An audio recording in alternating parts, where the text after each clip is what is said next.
श्रावण सोमवारी आपण स्वयंभू महादेव मंदिर अड्रे तालुका चिपळूण येथील देवळामध्ये आलो आहोत आणि हे क वर्ग पर्यटन क्षेत्र म्हणून प्रसिद्ध आहे।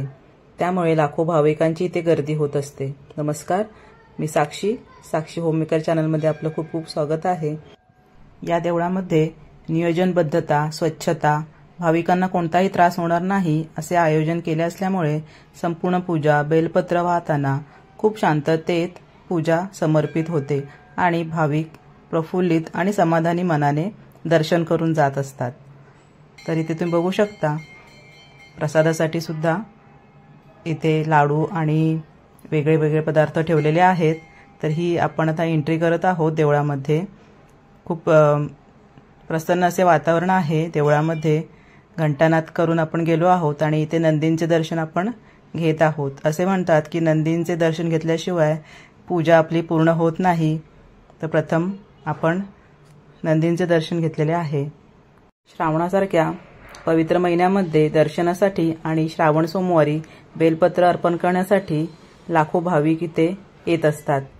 तर आपले पूजेचे साहित्य आहे ते आपल्याला येताना घेऊन यावे लागते। त्याच्यामध्ये आपण दूध, दही, हळदी, कुंकू, अक्षता, एक फळ, लाल फूल, पांढरे फूल, पानांचा विडा, अगरबत्ती, तसेच वस्त्र आणि जी शिवमूठ असेल ती शिवमुठाचं साहित्य घेऊन यायचं आहे।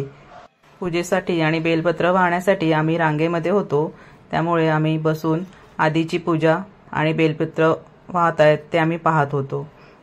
तर सगळ्यांना म्हणजे पूजेला बसलेल्यांना प्रत्येकाला ताजे बेलपत्र मिळते। तसेच गुरुजी मंत्रपठण करत असतात आणि शिवपिंडीची पूजा कशी करावी याची माहिती देत असतात। तर तुम्ही इथे बघू शकता प्रत्येकाला ताजा असा बेल मिळालेला आहे टोपली भरून। तर प्रत्येक जण टोपली घेऊन इथे बसतं आणि बेल वाहत असतं। ताजा ताजा असा बेल आपल्याला मिळतो। तर हा बेल आदल्या दिवशी काढला जातो, कारण बेल आदल्या दिवशी काढलेला असेल तोच आपण दुसऱ्या दिवशी वाहायचा असतो पिंडीवरती। तर इथे तुम्ही बघू शकता पुरुष रांगेमध्ये गाभाऱ्यामध्ये जात आहेत। तिथे ते पूजा करून जात आहेत। गणपतीची एक कोरीव मूर्ती आहे तिथे दगडी, तर त्याची पूजा करून पुरुष आतमध्ये गाभाऱ्यामध्ये जातात आणि पांढरे वस्त्र ज्यांच्याकडे असेल ते परिधान करून जातात। तर फक्त गाभाऱ्यामध्ये पुरुषांनाच एंट्री आहे, त्यामुळे पुरुष आतमध्ये आता जात आहेत।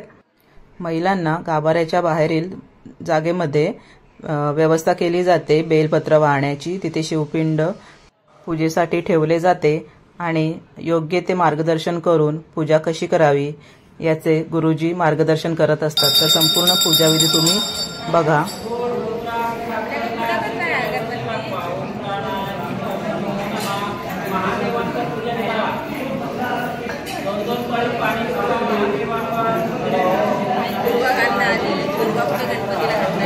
इथे प्रथम पिंडीचं पूजन करून घेत आहे, मंत्र वगैरे बोलून।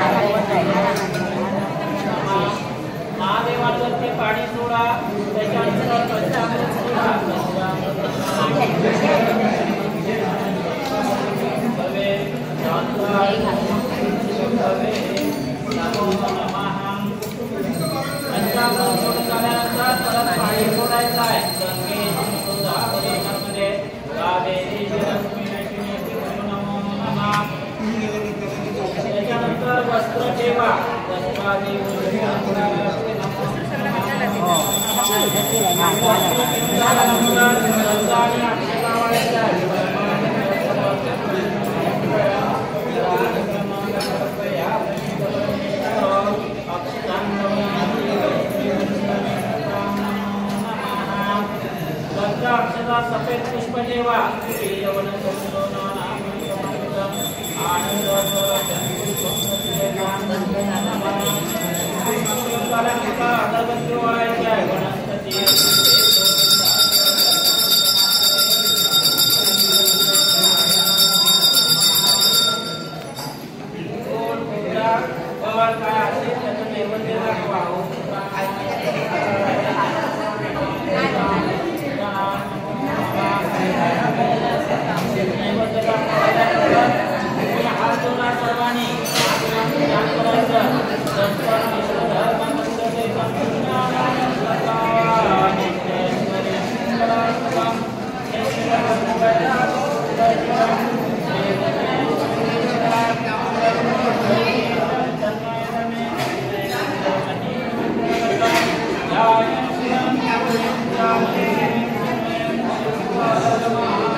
तुम्ही बघू शकता इथे पुरुषसुद्धा एकाग्रतेने आणि मनपूर्वक असं बेल अर्पण करत आहेत पिंडीला.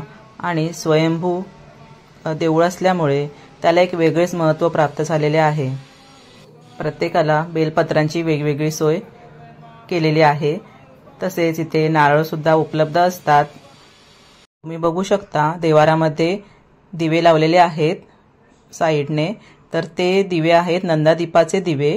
घरातील प्रत्येक पुरुषाच्या नावाने हे दिवे लावले जातात. म्हणजे ज्यांना दीपाचे दिवे लावायचे असतील, प्रज्वलित करायचे असतील पूर्ण श्रावण महिन्यामध्ये, त्यांनी पैसे किंवा तेल येऊन इथे गुरुजींकडे द्यायचे असते आणि त्यानुसार तुमचे दिवे श्रावण महिन्यामध्ये इथे प्रज्वलित केले जातात.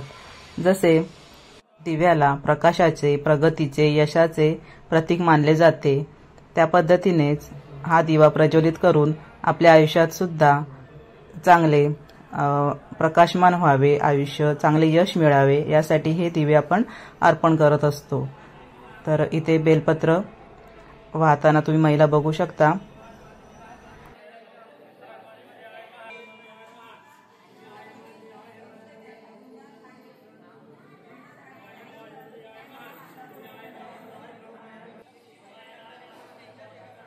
पूजा आणि बेलपत्र वाहून झाल्यानंतर महादेवांची आरती सुद्धा केली जाते.